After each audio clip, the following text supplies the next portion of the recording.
Hello, मैं Rajan Kumar hobby ideas में आपका स्वागत करता हूं।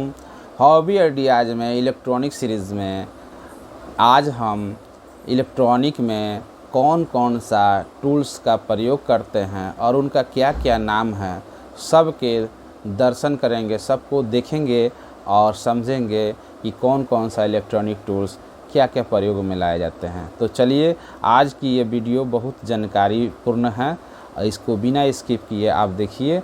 आपको निश्चित आपको जानकारी मिलेगी इस वीडियो से, और जो सामान आपने शायद ना देखा हो वो देखने को मिलेगा।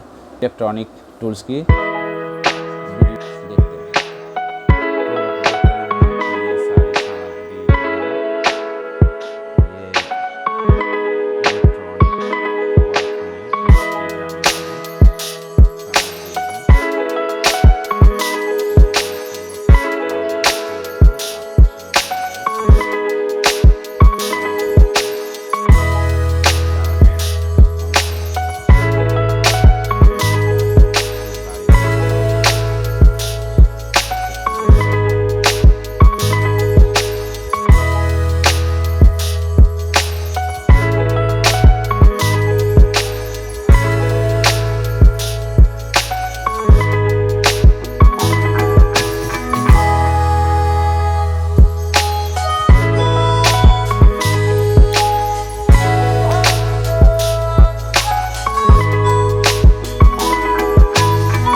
बारे में मैं जानकारी दूंगा और आप सब जो है सो जानकारी पाकर लाभान्वित होंगे।